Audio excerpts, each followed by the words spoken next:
ನಮಸ್ತೆ ಸ್ನೇಹಿತರೆ, ಭಾರತೀಯ ಕ್ರಿಕೆಟ್ನ ಉದಯೋನ್ಮುಖ ತಾರೆ ಯಶಸ್ವಿ ಜೈಸ್ವಾಲ್ ಅವರ ಜೀವನ ಕತೆ. ಕಠಿಣ ಪರಿಶ್ರಮ, ಅಚಲ ನಿರ್ಧಾರ ಮತ್ತು ಕನಸುಗಳನ್ನು ಬೆನ್ನಟ್ಟುವ ಛಲಕ್ಕೆ ಹಿಡಿದ ಕೈಗನ್ನಡಿಯಾಗಿದೆ. ಉತ್ತರ ಪ್ರದೇಶದ ಒಂದು ಸಣ್ಣ ಪಟ್ಟಣದಿಂದ ಮುಂಬೈನ ಗದ್ದಲವರೆಗೆ ಸಾಗಿ ಇಂದು ಅಂತಾರಾಷ್ಟ್ರೀಯ ಕ್ರಿಕೆಟ್ನಲ್ಲಿ ತಮ್ಮದೇ ಆದ ಛಾಪು ಮೂಡಿಸಿರುವ ಈ ಎಡಗೈ ಆಟಗಾರನ ಪಯಣ ಅತ್ಯಂತ ಸ್ಫೂರ್ತಿದಾಯಕ.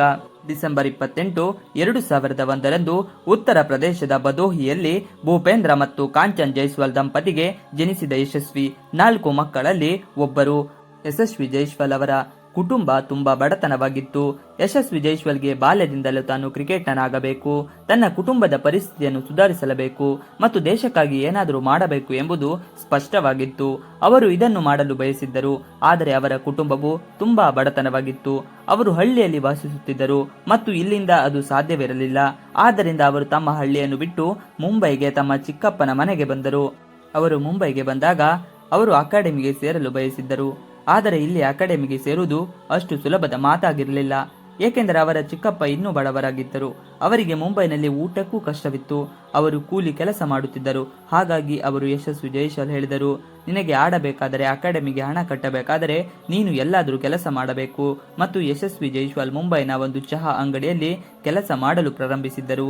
ಇಲ್ಲಿ ಅವರು ಚಹಾ ಕೊಡುತ್ತಿದ್ದರು, ಗ್ಲಾಸ್ ತೊಳೆಯುತ್ತಿದ್ದರು ಮತ್ತು ಅಲ್ಲಿಂದ ಬರುವ ಹಣದಿಂದ ಅಕಾಡೆಮಿಗೆ ಸೇರಿಕೊಂಡು ಪಂದ್ಯಗಳನ್ನು ಆಡಲು ಪ್ರಾರಂಭಿಸಿದರು. ಯಶಸ್ವಿ ಅವರ ಅಕಾಡೆಮಿಗೆ ಸೇರಿದ್ದರು, ಆಡಲು ಪ್ರಾರಂಭಿಸಿದ್ದರು. ಅವರ ಕ್ರಿಕೆಟ್ ಅಭ್ಯಾಸ ಶುರುವಾಗಿತ್ತು. ಆದರೆ ಸಮಸ್ಯೆ ಏನೆಂದರೆ ಅವರು ದಿನವಿಡೀ ಕ್ರಿಕೆಟ್ ಆಡುತ್ತಿದ್ದರು ಮತ್ತು ಚಹಾ ಅಂಗಡಿಗೆ ಹೋಗಲು ಸಾಧ್ಯವಾಗುತ್ತಿರಲಿಲ್ಲ.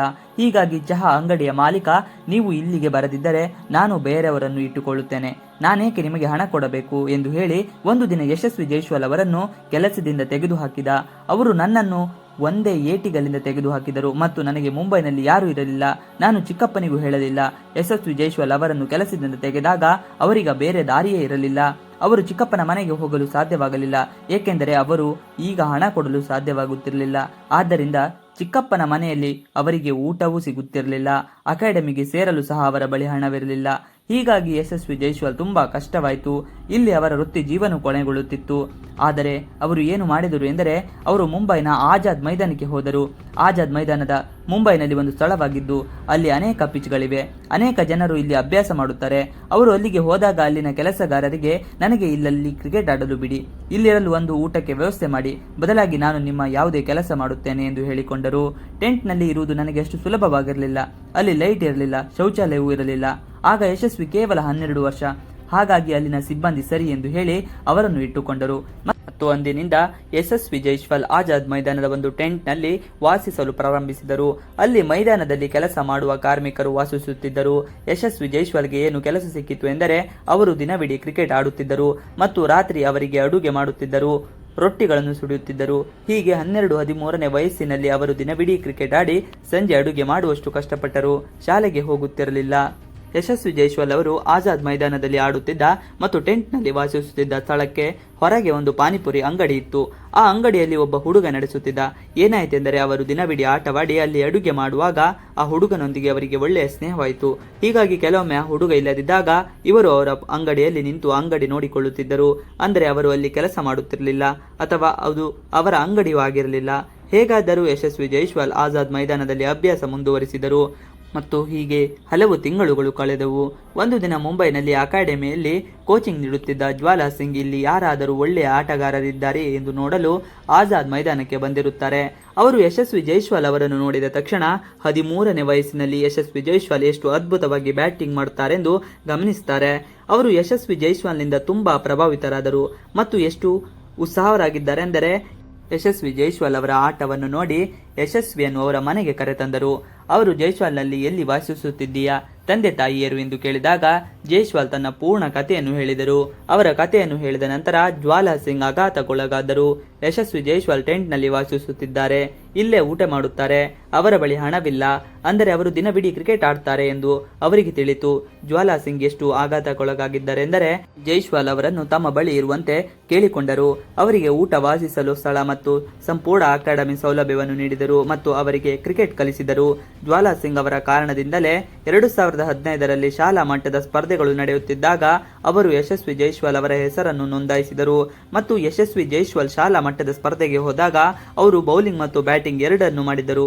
ಇಲ್ಲಿ ಅವರು ಮೊದಲು ಬ್ಯಾಟಿಂಗ್ ಮಾಡಿ ಒಂದೇ ಇನ್ನಿಂಗ್ಸ್ನಲ್ಲಿ ಅಜೇಯ 329 ರನ್ ಗಳಿಸಿದರು ಮತ್ತು ನಂತರ ಬೌಲಿಂಗ್ ಮಾಡುವಾಗ 2 ಇನ್ನಿಂಗ್ಸ್ಗಳಿಂದ 99 ರನ್ ನೀಡಿ 13 ವಿಕೆಟ್ಗಳನ್ನು ಪಡೆದಿದ್ದರು. ಈಗ ಯಶಸ್ವಿ ಜೈಸ್ವಾಲ್ ಅವರ ಜೀವನ ತಿರುವಂತಾಗಿ ಬಂದಿದೆ. ಅವರು ಇಂತಹ ಪ್ರದರ್ಶನ ನೀಡಿದಾಗ ಎಲ್ಲರ ಕಣ್ಣು ಯಶಸ್ವಿ ಜೈಸ್ವಾಲ್ ಮೇಲೆ ಬಿತ್ತು ಮತ್ತು ಇಲ್ಲಿಂದ ಅವರು ಮುಂಬೈನ 15 ವರ್ಷದ ಒಳಗಿನ ತಂಡಕ್ಕೆ ಆಯ್ಕೆಯಾದರು.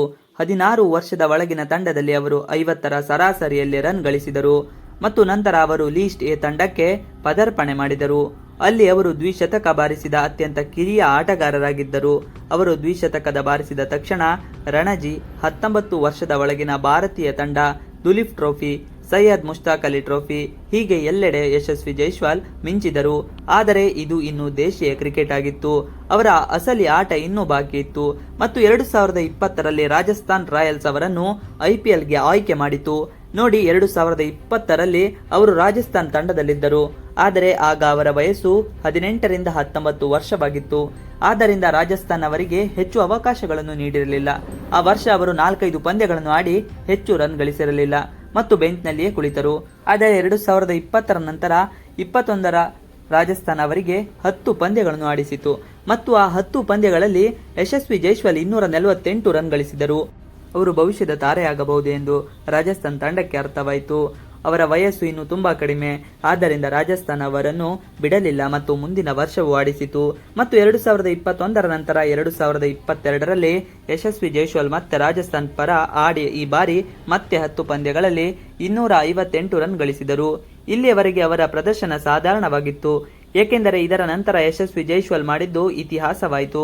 ನೋಡಿ, 2022 ಮುಗಿದ ತಕ್ಷಣ 2023ರ ವರ್ಷ ಬಂತು. ಈ ವರ್ಷ IPLನಲ್ಲಿ ಯಶಸ್ವಿ ಜೊತೆ ಜೋಸ್ ಬಟ್ಲರ್ ಓಪನಿಂಗ್ ಮಾಡಬೇಕಿತ್ತು. ಜೋಸ್ ಬಟ್ಲರ್ 2022ರಲ್ಲಿ IPLನಲ್ಲಿ ಆರೆಂಜ್ ಕ್ಯಾಪ್ ಗೆದ್ದಿದ್ದರು. ಜೋಸ್ ಬಟ್ಲರ್ 2022ರಲ್ಲಿ ಬಹಳಷ್ಟು ರನ್ ಗಳಿಸಿದ್ದರು ಮತ್ತು 2023ರಲ್ಲಿಯೂ ಅವರು ಬಹಳಷ್ಟು ರನ್ ಗಳಿಸುತ್ತಾರೆ ಎಂದು ಎಲ್ಲರೂ ನಿರೀಕ್ಷಿಸಿದ್ದರು.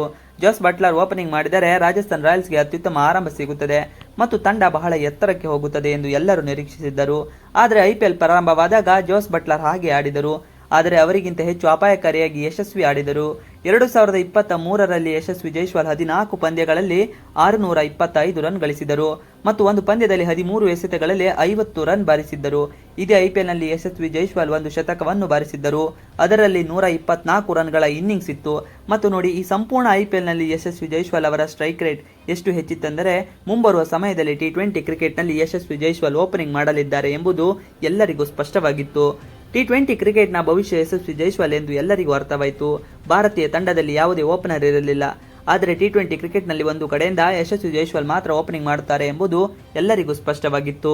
ಯಶಸ್ವಿ ಅವರು ಮುಂಬರುವ ಸಮಯದಲ್ಲಿ T20 ಕ್ರಿಕೆಟ್ ಆಡಲಿದ್ದಾರೆ ಮತ್ತು ಬಹಳ ಉತ್ತಮ ಆಟಗಾರರಾಗಿದ್ದಾರೆ, ಏಕೆಂದರೆ ಅವರು 13 ಎಸೆತಗಳಲ್ಲಿ 50 ರನ್ ಬಾರಿಸಿ IPLನ ಅತಿ ವೇಗದ 50 ರನ್ ಗಳಿಸಿದ್ದರು ಮತ್ತು ಹಾಗೇ ಆಯಿತು. 2023ರ IPL ಮುಗಿದ ತಕ್ಷಣ ಜುಲೈ ತಿಂಗಳಲ್ಲಿ ವೆಸ್ಟ್ ಇಂಡೀಸ್ ವಿರುದ್ಧ ಭಾರತ ಸರಣಿ ಇತ್ತು ಮತ್ತು ಆ ಸರಣಿಯ ಸಂಪೂರ್ಣ ಸರಣಿಗೆ ಯಶಸ್ವಿ ಜೈಸ್ವಾಲ್ ಅವರ ಹೆಸರು ಇತ್ತು. ಈ ಸರಣಿಯಲ್ಲಿ T20 ಕ್ರಿಕೆಟ್ ಇರಬೇಕಿತ್ತು, ಆದರೆ T20 ಕ್ರಿಕೆಟ್ಗಿಂತ ಮೊದಲು ವೆಸ್ಟ್ ಇಂಡೀಸ್ ವಿರುದ್ಧ ಭಾರತದ ಟೆಸ್ಟ್ ಸರಣಿ ಮತ್ತು ಆ ಟೆಸ್ಟ್ ಸರಣಿಯಲ್ಲಿ ಯಶಸ್ವಿ ಜೈಸ್ವಾಲ್ ಅವರ ಹೆಸರಿತ್ತು. ಈಗ ನೀವು ಯೋಚಿಸುತ್ತಿರಬಹುದು, ಯಶಸ್ವಿ ಜೈಸ್ವಾಲ್ ಅವರ ಹೆಸರು ಟೆಸ್ಟ್ನಲ್ಲಿ ಇದ್ದಕ್ಕಿದ್ದಂತೆ ಹೇಗೆ ಬಂತು? ಅವರು T20 ಆಟಗಾರರಾಗಿದ್ದಾಗ ಮ್ಯಾನೇಜ್ಮೆಂಟ್ ಕೂಡ ಇದನ್ನೇ ಯೋಚಿಸಿತ್ತು. ಈ ನಿರ್ದಿಷ್ಟ ಸಮಯದಲ್ಲಿ ಶುಭ್ಮನ್ ಗಿಲ್ ಟೆಸ್ಟ್ನಲ್ಲಿ ನಾನು 1 ಡೌನ್ ಮಾಡ್ತೇನೆ, ಏಕೆಂದರೆ ಓಪನಿಂಗ್ ನಾನು ಸರಿ ಹೊಂದುತ್ತಿಲ್ಲ ಎಂದು ಹೇಳಿದರು. ಶುಭ್ಮನ್ ಗಿಲ್ ಹೀಗೆ ಹೇಳಿದ ತಕ್ಷಣವೇ ವಿರಾಟ್ ಕೊಹ್ಲಿ ಸರಿ, ನಾನು 2 ಡೌನ್ ಬರುತ್ತೇನೆ, ತೊಂದರೆ ಇಲ್ಲ ಎಂದರು ಮತ್ತು ಇಲ್ಲಿಂದ ಮ್ಯಾನೇಜ್ಮೆಂಟ್ಗೆ ಒಂದು ಸಮಸ್ಯೆ ಎದುರಾಯಿತು. ಈಗ ರೋಹಿತ್ ಶರ್ಮಾ ಜೊತೆ ಟೆಸ್ಟ್ ಕ್ರಿಕೆಟ್ನಲ್ಲಿ ಯಾರು ಓಪನಿಂಗ್ ಮಾಡ್ತಾರೆ? ಅವರು ಯಶಸ್ವಿ ಜೈಸ್ವಾಲ್ IPLನಲ್ಲಿ ತುಂಬಾ ಚೆನ್ನಾಗಿ ಆಡಿದ್ದಾರೆ ಮತ್ತು ದೇಶೀಯ ಕ್ರಿಕೆಟ್ನಲ್ಲಿ ಅವರ ಸಂಖ್ಯೆಗಳು ತುಂಬಾ ಉತ್ತಮವಾಗಿದೆ ಎಂದು ನೋಡಿದರು. ಅವರು T20 ಆಟಗಾರರಾಗಿದ್ದಾರೆ, ನಾವು ಅವರಿಗೆ T20 ಆಡಿಸುತ್ತೇವೆ, ಆದರೆ ನಾವು ಅವರನ್ನು ಟೆಸ್ಟ್ನಲ್ಲಿ ಪ್ರಯತ್ನಿಸಿದರೆ ಏನಾಗುತ್ತದೆ ಎಂದು ಯೋಚಿಸಿದರು. ಮತ್ತು ಈ ರೀತಿ ಆಗಸ್ಟ್ನಲ್ಲಿ ನಡೆಯಬೇಕಿದ್ದ T20 ಸರಣಿಗಿಂತ ಮೊದಲು ಜುಲೈ 2023ರಲ್ಲಿ ಟೆಸ್ಟ್ ಸರಣಿ ನಡೆದಾಗ ಇಲ್ಲಿ ಯಶಸ್ವಿ ಜೈಸ್ವಾಲ್ ಇದ್ದರು. ಜೈಸ್ವಾಲ್ ಆಡುವ 11ರ ಬಳಗದಲ್ಲಿದ್ದರು ಮತ್ತು ಭಾರತ ಮತ್ತು ವೆಸ್ಟ್ ಇಂಡೀಸ್ ನಡುವೆ ಬಂದ ಪಂದ್ಯದಲ್ಲಿ ಭಾರತದ ಮೊದಲ ಬ್ಯಾಟಿಂಗ್ ಬಂದಾಗ ಮೊದಲ ಇನ್ನಿಂಗ್ಸ್ನಲ್ಲಿ ಯಶಸ್ವಿ ಜೈಸ್ವಾಲ್ 171 ರನ್ ಗಳಿಸಿದರು. ಕನಸು ಕಾಣಲು ಧೈರ್ಯ ಮಾಡಿ ಯುವಕರಿಗೆ. ಅವರು 171 ರನ್ ಗಳಿಸಿದ ತಕ್ಷಣ ಜನರು ಇದು ಕಾಕತಾಳಿ ಎಂದು ಹೇಳಲಾರಂಭಿಸಿದರು, ಏಕೆಂದರೆ ಅವರು T20 ಬ್ಯಾಟ್ಸ್ಮನ್ ಟೆಸ್ಟ್ನಲ್ಲಿ ಹೀಗೆ ಹೇಗೆ ಆಡಲು ಸಾಧ್ಯ? ಅದರ ನಂತರ ಅದೇ ಸರಣಿಯಲ್ಲಿ ಅವರು 50 ರನ್ ಗಳಿಸಿ ಇಡೀ ಸರಣಿಯಲ್ಲಿ ಅತಿ ಹೆಚ್ಚು ರನ್ ಗಳಿಸಿದರು. ನಂತರ ಇದೇ ಸರಣಿಯ ನಂತರ ಅವರು T20 ಪದಾರ್ಪಣೆ ಆಯಿತು. ಅಲ್ಲೂ ಅವರು ಉತ್ತಮ ಪ್ರದರ್ಶನ ನೀಡಿದರು. ಆದರೆ ಅದಕ್ಕಿಂತ ಚೆನ್ನಾಗಿ ಅವರು ಟೆಸ್ಟ್ನಲ್ಲಿ ಪ್ರದರ್ಶನ ನೀಡಿದ್ದರು ಮತ್ತು ಈಗ ಭಾರತೀಯ ತಂಡದ ಮ್ಯಾನೇಜ್ಮೆಂಟ್ಗೆ ಯಶಸ್ವಿ ಜೈಸ್ವಾಲ್ ಟೆಸ್ಟ್ನಲ್ಲಿ ಓಪನರ್ ಆಗಿ ಕಾಯಂ ಆಗಿದ್ದಾರೆ ಎಂಬುದು ಸ್ಪಷ್ಟವಾಗಿತ್ತು. ಈ ರೀತಿ ಯಶಸ್ವಿ ಜೈಸ್ವಾಲ್ T20 ಆಟಗಾರರಾಗಲು ಬಂದಿದ್ದರು, ಆದರೆ ಟೆಸ್ಟ್ನ ಆಟಗಾರರಾದರು. ಇದು 2023ರ ದಂತಕತೆ. ಇದರ ನಂತರ 2024 ಬಂತು. 2024ರ ಆರಂಭದಲ್ಲಿ ಫೆಬ್ರವರಿಯಲ್ಲಿ ಭಾರತ ಇಂಗ್ಲೆಂಡ್ ಸರಣಿ ನಡೆಯಿತು. ಇಲ್ಲಿ ಇಂಗ್ಲೆಂಡ್ ಭಾರತಕ್ಕೆ ಬಂದಿತ್ತು ಮತ್ತು ಈ ಸರಣಿಯಲ್ಲಿ ಯಶಸ್ವಿ ಜೈಸ್ವಾಲ್ ಓಪನಿಂಗ್ ಮಾಡಬೇಕಿತ್ತು. ಈ ಸರಣಿಯಲ್ಲಿ ನಡೆದಿದ್ದು ಇತಿಹಾಸವೇ ಆಯಿತು ನೋಡಿ.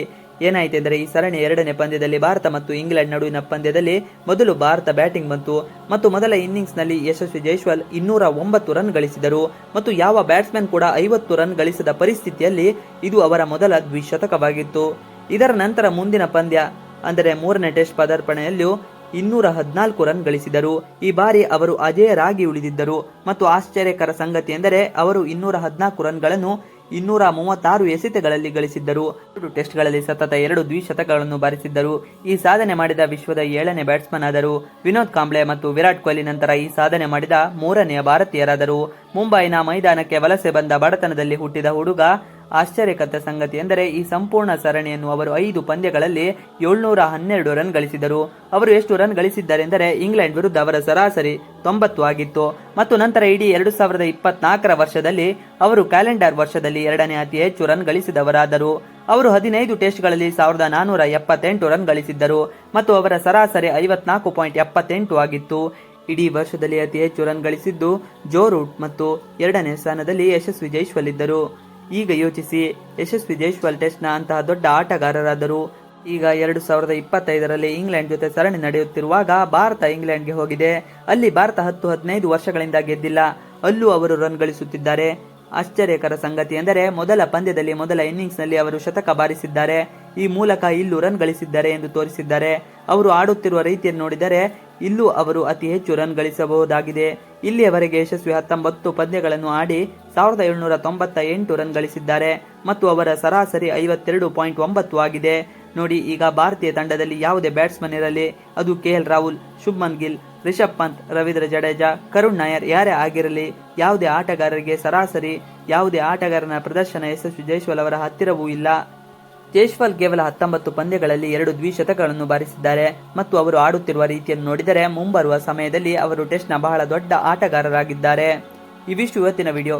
ಈ ವಿಡಿಯೋ ನಿಮಗೆ ಇಷ್ಟ ಆದರೆ please like share and subscribe ಮಾಡಿ. ನೀವಿನ್ನು ನಮ್ಮ ಯೂಟ್ಯೂಬ್ ಚಾನಲ್ಗೆ ಸಬ್ಸ್ಕ್ರೈಬ್ ಆಗಿಲ್ಲ ಅಂದರೆ ಬೇಗ ಸಬ್ಸ್ಕ್ರೈಬ್ ಮಾಡಿಕೊಳ್ಳಿ. ನಾವು ಹಾಕುವಂಥ ಎಲ್ಲ ವಿಡಿಯೋಗಳು ನಿಮಗೆ ನೋಟಿಫಿಕೇಶನ್ ಮುಖಾಂತರ ದೊರೆಯುತ್ತದೆ. Thanks for watching video. Please like share and subscribe our channel for more videos.